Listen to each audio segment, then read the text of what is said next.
Mais uma vez estamos aqui para ler a palavra de Deus, que é muito mais importante do que qualquer coisa que você tenha para ouvir de mim ou da Caroline. Dessa vez nós vamos começar pelo Novo Testamento. Estamos lendo Levítico 15, Esdras 5 e Atos 16. Nós vamos começar por Atos 16. É isso, amor? Exato. Estamos lendo a linguagem NTLH e antes de qualquer leitura, como sempre, nós pedimos a orientação de Deus em nome de Jesus para nos dar entendimento da palavra. Senhor, em nome de Jesus, obrigado, Senhor, pela oportunidade de estar aqui, obrigado pelas bênçãos, Senhor. Pedimos, Senhor, que conceda a sua graça para a gente, proteja, Senhor, proteja-nos na ida, proteja-nos na volta. Eu peço, Senhor, que abençoe o nosso caminho, vá sempre na frente, nos protegendo, use-nos como seu instrumento, aonde quer que iremos, onde quer que vamos. Senhor, nos dê entendimento, compreensão da sua palavra, se faça presente nesse lar. Eu entrego tudo que eu tenho a ti, Senhor, sempre que eu oro, que eu agradeço e que eu peço em nome de Jesus. Amém. Amém. Atos 16. Timóteo acompanha Paulo e Silas. Paulo chegou às cidades de Derbe e Listra. Em Listra morava um cristão chamado Timóteo. A mãe dele, uma cristã, era da raça dos judeus, mas o pai dele não era judeu. Todos os irmãos que moravam em Listra e Icônio falavam bem de Timóteo. Paulo quis levá-lo consigo e por isso o circuncidou, pois todos os judeus que moravam naqueles lugares sabiam que o pai de Timóteo não era judeu. Nas cidades por onde passavam, eles diziam aos cristãos quais as decisões que tinham sido tomadas pelos apóstolos e pelos presbíteros da igreja de Jerusalém e aconselhavam que eles obedecessem a essas decisões. Assim, as igrejas ficavam mais fortes na fé e o número de cristãos aumentava cada dia mais. A visão que Paulo teve em Troade. Como o Espírito Santo não deixou que anunciassem a palavra da província da Ásia, eles atravessaram a região da Frígia Galácia. Quando chegaram perto do distrito da Mísia, tentaram ir para a província de Bitínia, mas o Espírito de Jesus não deixou, então atravessaram a Mísia e chegaram à cidade de Troade. Naquela noite, Paulo teve uma visão. Ele viu um homem da província da Macedônia que estava em pé e lhe pedia: venha para a Macedônia e nos ajude. Logo depois dessa visão, nós resolvemos partir logo para a Macedônia, pois estávamos certos de que Deus nos havia chamado para anunciar o evangelho ao povo dali. Nós embarcamos em Troade e fomos diretamente para a ilha de Samotrácia. No dia seguinte, chegamos ao porto de Neápolis. Dali, fomos a Filipos, que é uma cidade do primeiro distrito da província da Macedônia e também colônia romana, onde ficamos vários dias. No sábado, saímos da cidade e fomos para a beira do rio, pois pensávamos que ali devia haver um lugar de oração para os judeus. Sentamos e começamos a conversar com as mulheres que estavam reunidas lá. Uma daquelas mulheres que estavam nos ouvindo era Lídia, uma vendedora de púrpura da cidade de Tiatira. Ela adorava a Deus e o Senhor abriu a mente dela para que compreendesse o que Paulo dizia. Ela e as pessoas da sua casa foram batizadas. Depois Lídia nos convidou, dizendo: venham ficar na minha casa, se é que vocês acham que de fato eu creio no Senhor. Assim ela nos convenceu a ficar na casa dela. Na cadeia de Filipos. Certo dia, quando estávamos indo para o lugar de oração, veio ao nosso encontro uma escrava. Essa moça era dominada por um espírito mau que adivinhava o futuro e os seus donos ganhavam muito dinheiro com as adivinhações que ela fazia. A moça começou a nos seguir, gritando assim: esses homens são servos do Deus Altíssimo e anunciam como vocês podem ser salvos. Ela fez isso muitos dias. Por fim, Paulo se aborreceu, virou-se para ela e ordenou ao espírito: pelo poder do nome de Jesus Cristo, eu mando que você saia dessa moça. E no mesmo instante o espírito saiu. Quando os donos da moça viram que não iam poder mais ganhar dinheiro com as adivinhações dela, agarraram Paulo e Silas e o arrastaram até a praça pública diante das autoridades. Eles os apresentaram a essas autoridades romanas e disseram: esses homens são judeus e estão provocando desordem na nossa cidade. Eles estão ensinando costumes que são contra a nossa lei. Nós que somos romanos não podemos aceitar esses costumes. Aí uma multidão se ajuntou para atacar Paulo e Silas. As autoridades mandaram que tirassem as roupas deles e os surrassem com varas. Depois de baterem muito neles, as autoridades jogaram os dois na cadeia e deram ordens ao carcereiro para guardá-los com toda a segurança. Depois de receber essa ordem, o carcereiro os jogou numa cela que ficava no fundo da cadeia e prendeu os pés deles em 2 blocos de madeira. Mais ou menos à meia-noite, Paulo e Silas estavam orando e cantando hinos a Deus e os outros presos escutavam. De repente, o chão tremeu tanto que abalou as alicerces da cadeia. Naquele instante, todas as portas se abriram e as correntes que prendiam os presos se arrebentaram. Aí o carcereiro acordou. Quando viu que os portões da cadeia estavam abertos, pensou que os prisioneiros tinham fugido. Então puxou a espada e ia se matar, mas Paulo gritou bem alto: "Não faça isso! Todos nós estamos aqui." O carcereiro pediu que lhe trouxessem uma luz. Entrou depressa na cela, se ajoelhou tremendo aos pés de Paulo e Silas. Depois levou os dois para fora e perguntou: "Senhores, o que devo fazer para ser salvo?" Eles responderam: "Creia no Senhor Jesus e você será salvo, você e as pessoas da sua casa." Então eles anunciaram a palavra do Senhor ao carcereiro e a todas as pessoas da casa dele.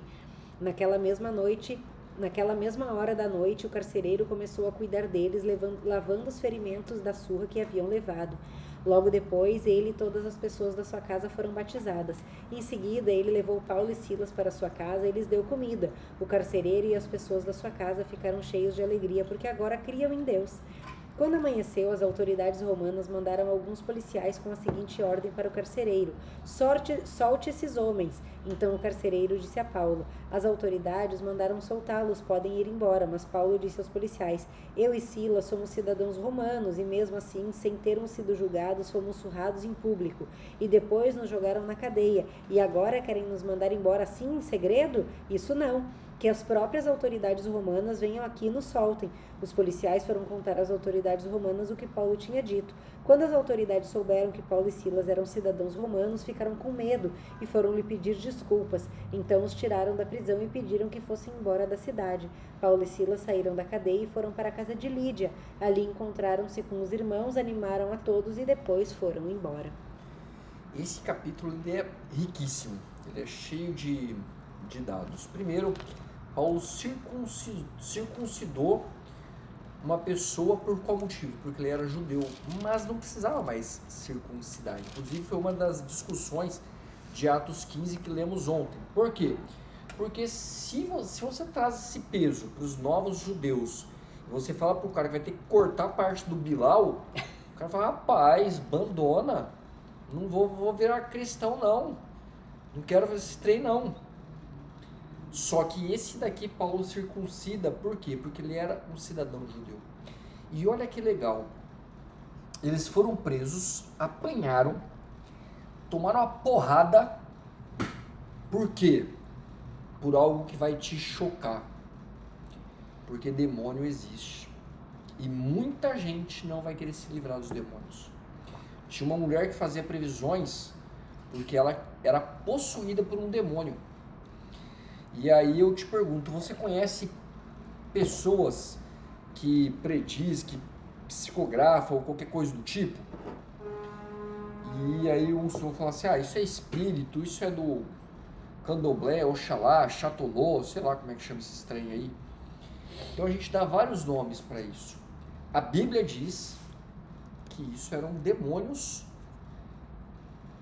que possuía a mulher, que dava uma condição especial para ela. Então eu tenho uma notícia má para você. Primeiro, demônios existem. Segundo, esses demônios, eles podem te dar uma condição favorável em vários pontos da sua vida. Fama, dinheiro, caso Epstein, um exemplo. Dinheiro, fama, poder. Você acredita que um demônio pode te colocar na presidência de um país? Eu acredito. O demônio pode fazer adivinhação. Então, demônios existem e demônios, quem segue esses demônios terão vantagens. Ou quem deixa ser possuído por esses demônios terão vantagens. Essa mulher tinha vantagem e não só ela, mas o dono dela, porque ela era escrava, o dono dela tinha vantagem sobre ela. O dono dela não era possuído por demônio, mas ele seguia o demônio.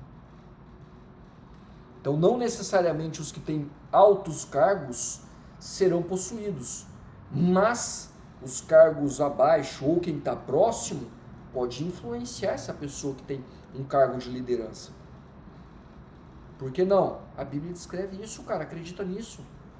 Eu tenho dificuldade para acreditar nisso, porque minha mente é racional. Mas se a Bíblia descreve, existe. E eu creio nisso. Paulo poderia ter dito o seguinte: fala assim, vocês querem me bater? Galera, eu sou romano, e detalhe, não sou romano qualquer não. Eu sou o pica dos romanos. Se você vier para cá, eu pego vocês, cara. Eu ponho essa cidade abaixo se eu quiser. Paulo usa sua autoridade romana? Não. Paulo ele não só não usa como autoridade romana, como ele é espancado, ele é preso, na cadeia ele converte aquelas pessoas que estão ao redor dele, os presos que estão lá, ora tanto que o anjo rebenta a cadeia, todo mundo pode fugir, e o carcereiro, achando que todo mundo fugiu, ia tirar sua própria vida. Por quê? Porque a honra, ele seria julgado pela fuga, e não importa o motivo, porque era a obrigação dele. Então ele ia se matar. Só que quando ele ia se matar, o Paulo gritou, não, peraí, tá todo mundo aqui, não se mata não. Então Paulo poderia usar a sua patente e a sua condição romana para dizer que ele não queria apanhar, que ele não queria, mas algo fez com que Paulo não usasse isso. Algo fez com que Paulo fosse tão humilde que ele fosse espancado e preso. Por que disso? Porque não foi só o carcereiro que ele converteu. Ele converteu os presos que estavam, ele converteu o carcereiro e converteu toda a família do carcereiro. Olha os planos de Deus.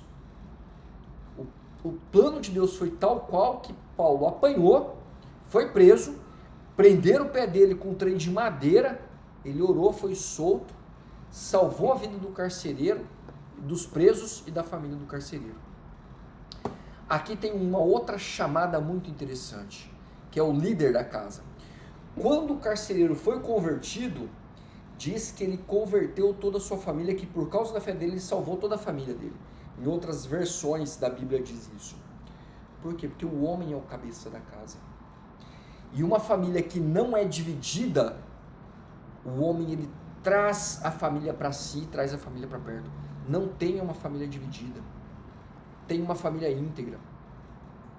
Salve a sua família. Agora nós vamos para Levítico 15, amor. Eu abri em Esdras, pode Esdras, ser? pode ser, Primeiro? Esdras, meu amorzinho que manda. Esdras 5. 5, mas antes de Esdras 5, faça parte da família real.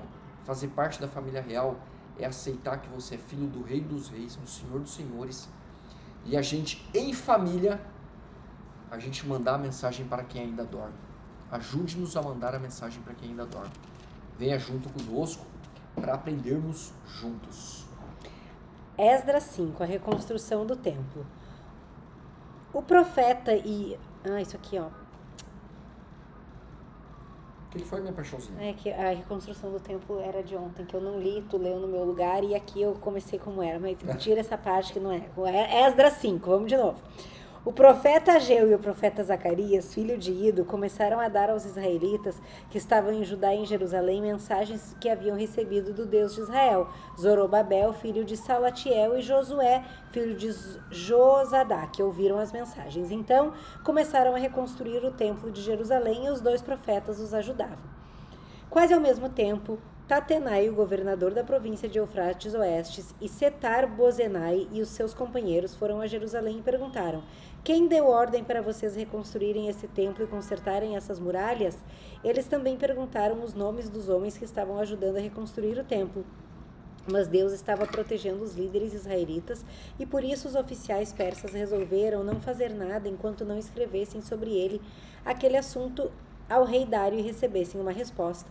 O relatório de que Tatenai e Setar-Bozenai e os seus companheiros mandaram ao rei foi esse: ao rei Dário, que o Senhor governe em paz. Levamos ao seu conhecimento que fomos à região de Judá e vimos que o templo do grande Deus está sendo construído com enormes blocos de pedra e que as vigas de madeira estão sendo colocadas nas paredes. O trabalho está sendo feito com muito cuidado e a obra está indo depressa. Então nós perguntamos aos líderes do povo quem lhes tinha dado a ordem para reconstruir o templo e as muralhas. Também perguntamos os seus nomes para que pudéssemos informar ao Senhor sobre quem são os chefes do trabalho. Eles responderam: nós somos servos do Deus do céu e da terra e estamos reconstruindo o templo que um grande rei de Israel construiu e terminou há muito tempo. Porém, os nossos antepassados fizeram o Deus do céu ficar irado e por isso ele deixou que fôssemos conquistados por Nabucodonosor, rei da Babilônia, que era natural da Caldeia. O templo foi destruído e o povo foi levado para a Babilônia. Mas no primeiro ano do reinado de Ciro, como rei da Babilônia, ele mandou que o templo fosse reconstruído. Também devolveu as vasilhas de ouro e de prata que o rei Nabucodonosor havia tirado do templo de Jerusalém e colocado no templo da Babilônia. O rei Ciro devolveu essas vasilhas a um homem chamado Sesbazar, que ele havia nomeado governador de Judá. O rei mandou que Sesabar as levasse de volta para o templo de Jerusalém. Mandou também que reconstruísse o templo no mesmo lugar do primeiro. Então Sesbazar veio e colocou os alicerces do templo. A construção continuou desde aquela época até agora, mas ainda não terminou. Portanto, se isso lhe agradar ao rei, mande agora dar uma busca nos arquivos reais da Babilônia para saber se o rei Ciro deu ou não ordem para que esse templo fosse reconstruído em Jerusalém. Depois nos informe que o Senhor quer que se faça a respeito deste assunto. Quem que mandou vocês construírem o templo? O Deus Altíssimo. A Bíblia, ela é o único livro que fala de um Deus único, que é um livro histórico. Xerxes foi aquele do filme 300, lembra do rei Xerxes? Foi do filme 300. A Bíblia, ela é um livro histórico e cada vez mais arqueólogos começam a encontrar personalidades bíblicas em anéis, em várias coisas. Recentemente, nem sei se você sabe disso, recentemente em um mergulho que teve, onde teve um naufrágio, encontraram um anel datado do século III, um anel de ouro com o símbolo cristão. Olha que legal. Então, assim, as coisas, elas vão sendo reveladas e por hoje o mundo, ele é o mundo do conhecimento. Hoje você não pode dizer que você não tem conhecimento, porque hoje isso cai por terra. Hoje você pode ter toda a informação que você quiser na palma da sua mão. Essa informação está na sua mão. Só que a pergunta é, você quer ter essa informação? Porque uma das virtudes é a sinceridade. Eu tenho um quadro aqui com as 13 virtudes de Franklin. A 7ª virtude é a sinceridade. E dentre a sinceridade, que é não minta para o próximo, a principal é nem minta para você mesmo. Só que a maioria das pessoas, elas preferem ocultar a verdade delas mesmas do que elas seguirem um padrão que é altíssimo, que é o padrão de Deus. A régua de Deus é altíssima. A régua de Deus, ela é tão alta que ela diz que eu, como pai, tenho que amar Deus muito mais do que o meu filho ou a minha esposa.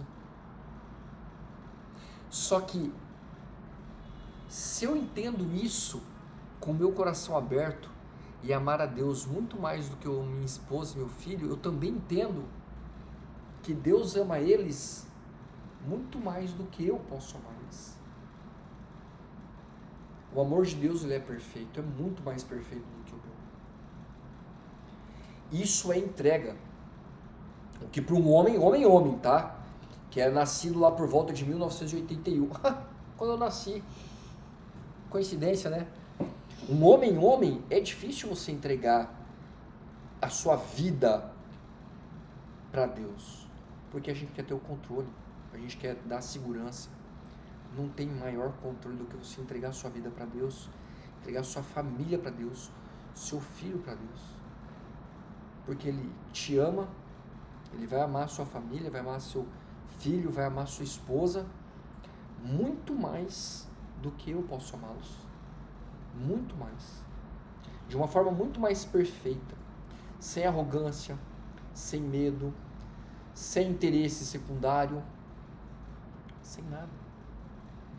Ele vai amar, por maior que sejam os nossos pecados. A Bíblia, ela é um livro histórico. e você vai ver personalidades históricas na Bíblia. E isso é inegável. A Bíblia, ela é um livro que você, através da perícia histórica, você comprova as coisas da Bíblia. Eu convido você a fazer um estudo, você cético, como eu era, você cético estudioso. Tem uma galera aí que não é estudiosa, é burra com força e quer continuar burra. Fazer o quê? Faz parte. Você cético e inteligente. Vai atrás. Eu acredito que você vai se tornar cristão. Eu conheço muitas pessoas que cética, perita, que quando foi atrás se converteram. Porque é inegável. Vamos para, então, Levítico 15. Leis a respeito de impurezas no homem. O Senhor Deus deu a Moisés e Arão as seguintes leis para o povo de Israel. Quando um homem tiver um corrimento no membro, ele ficará impuro, tanto se o corrimento vazar do membro como se o corrimento parar nele. De um jeito ou de outro, o homem ficará impuro. Qualquer cama que ele se deitar e tudo aquilo que ele assentar ficarão impuros. Se alguém tocar na cama dele ou se sentar onde ele sentou, essa pessoa deverá lavar a roupa que estiver vestindo e tomar banho, e ficará impura até o pôr do sol. E quem tocar no homem que tem o corrimento deverá lavar a cama que estiver vestindo e tomar um banho, e ficará impuro até o pôr do sol. Se o homem que tem o corrimento cuspir numa pessoa que está pura, essa pessoa deverá lavar a roupa que estiver vestindo e tomar um banho, e ficará impura até o pôr do sol. Qualquer sela que o homem montar se tornará impura. Quem tocar naquilo que o homem se sentou ficará impuro até o pôr do sol. Se alguém pegar naquilo que o homem se sentou, deverá lavar a roupa que estiver vestindo e tomar um banho, e ficará impuro até o pôr do sol.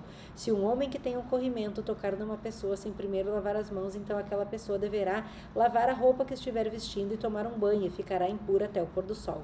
Qualquer pote de barro que o homem pegar deverá ser quebrado, se for de madeira, deverá ser lavado. Quando o homem sarar, precisará esperar 7 dias para se purificar. Passado esse tempo, deverá lavar a roupa que estiver vestindo e tomar um banho em água de uma fonte, então ficará puro. No 8º dia, ele deverá pegar 2 rolinhas ou 2 pombinhos, ir até a entrada da tenda sagrada e ali na presença de Deus, o Senhor, entregar as aves ao sacerdote. Esse as oferecerá como sacrifício, uma delas como oferta para tirar pecados e a outra como oferta que será completamente queimada. Assim, na presença do Senhor, o sacerdote fará a cerimônia de purificação e o homem ficará puro. Quando um homem tiver perda de esperma, deverá tomar banho e ficará impuro até o pôr do sol. Qualquer roupa ou pedaço de couro em que cair esperma deverá ser lavado e ficará impuro até o pôr do sol. Depois que um homem e uma mulher tiverem relações, os dois deverão tomar banho e ficarão impuros até o pôr do sol. Quando uma mulher tiver a sua menstruação, ficará impura 7 dias. Quem tocar nela durante esse tempo ficará impuro até o pôr do sol. Qualquer cama que ela se deitar e qualquer coisa em que ela se sentar ficarão impuras. Quem tocar na cama em que ela se deitou ou naquilo em que ela se sentou deverá lavar a roupa que estiver vestindo e tomar um banho e ficará impuro até o pôr do sol. E o homem que tiver relações com a mulher durante a menstruação ficará impuro 7 dias, e qualquer cama em que ele se deitar ficará impura. A mulher que tiver hemorragia ou que continuar menstruada além do tempo normal ficará impura como durante a menstruação. Qualquer cama em que ela se deitar e qualquer coisa em que se sentar durante esse tempo ficarão impuras. E quem tocar na cama ou naquilo que ela se sentar ficará impuro e deverá lavar a roupa que estiver vestindo e tomar banho e ficará impuro até o pôr do sol. Quando a hemorragia parar, ela deverá esperar 7 dias, então estará pura. No 8º dia, ela pegará 2 rolinhas ou 2 pombinhos, irá até a entrada da tenda sagrada e entregará as aves ao sacerdote. Esse as oferecerá como sacrifício, uma delas como oferta para tirar pecados e outra como oferta que está completamente queimada. Assim, na presença de Deus, o Senhor, o sacerdote, fará a cerimônia de purificação e a mulher ficará pura. Essas leis são para livrar os israelitas das suas impurezas, a fim de que não morram por tornarem impura a tenda sagrada, que fica no meio do acampamento. São essas as leis a respeito do homem que ficar impuro por causa do corrimento no membro ou de perda de esperma, da mulher durante a menstruação e do homem que tiver relações com uma mulher menstruada. Rapaz, até 4.000 anos atrás o gonorrento era impuro, olha. E continua tendo que ser tratado até hoje, porque ainda tem, hein, pessoal? Ainda tem, pois é. Olha que interessante, né? Como médico, a medicina de mais de 2.000 anos atrás, no mínimo 2.400 anos atrás, pouco mais talvez, a pessoa se tornava impura. Então o gonorrento era impuro,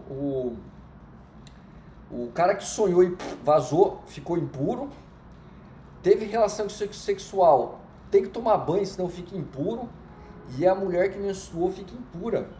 Por que disso? Porque essa impureza, que feio, né? Sacanagem. O cara já está sofrendo, você vai fazer o cara ficar impuro.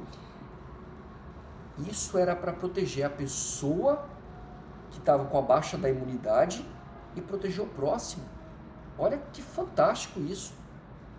Isso aqui era uma proteção da população, tanto do que estava com a imunidade baixa, que recebeu o nome de impuro, quanto do outro, para não pegar a doença, para não pegar uma possível aumento de infecção da pessoa que estava com a imunidade baixa.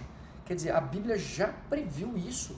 Deus já estava tratando as pessoas para evitar que doenças se espalhassem. O nome que recebeu foi impuro. Mas se você pegar uma pessoa com infecção, o que é? Aquela pessoa está com infecção, não chega perto não. É a mesma coisa, cara. Só por causa do nome agora, vai ficar com mimimi do caramba? É a mesma coisa. Então aqui já é um caso de saúde pública. A Bíblia, Deus tem tanto cuidado com a pessoa que naquele momento era como eles tinham para cuidar, porque não tinha antibiótico. Então isso aqui é um caso de saúde pública. Olha que fantástico. Olha o cuidado de Deus com as pessoas. Porque depois de uma relação sexual tomar banho? Para a mulher não pegar infecção urinária. Porque o trato genital da mulher, o trato urinário, ele é mais curto. Depois de uma relação sexual, aumenta o risco de infecção bacteriana. Então, lava aí a periquita, guria. Olha só. Que cuidado fantástico. La florzita, que nem diz o Davi. A florzita, igual diz o Davi, lava a flor. E o homem é para lavar o trem lá, para você não ficar com um trem podre. Você sabia que a má higiene do pênis é um dos maiores casos de câncer no pênis? E depois, se você der um Google aí, você vai ver que tem um monte de gente, o Bilal vai cortado porque o cara não lava o pinto. Ó, YouTube, eu tô falando de pintinho. Bota ovo. O cara não lava o trem, velho. Se cuida, galera. Fica o trem requeijão lá, aquele sebo de pinto, abandona. Cuida. Gente, tem casos até hoje de homens que não se cuidam, não se higienizam. A Bíblia já falava sobre saúde pública. Até isso a Bíblia cuida da gente. Até isso Deus cuida da gente. Eu acho o cuidado de Deus fantástico. Eu também. Pessoal, nos vemos amanhã às 9h15. Nós amamos a sua vida em Cristo Jesus. De vez em quando você vai ouvir uma coisa que você não quer ouvir, faz parte do jogo. Como médico, a gente dá essa orientação também, embora a Bíblia dê essa orientação. E nós queremos ver você, faça parte dessa família. Amamos vocês em Cristo Jesus. Se tiver pedido de oração, deixa. Vamos orar por vocês. Se tiver agradecimento, deixa também. Isso faz parte do jogo. Tchau, pessoal. Até amanhã.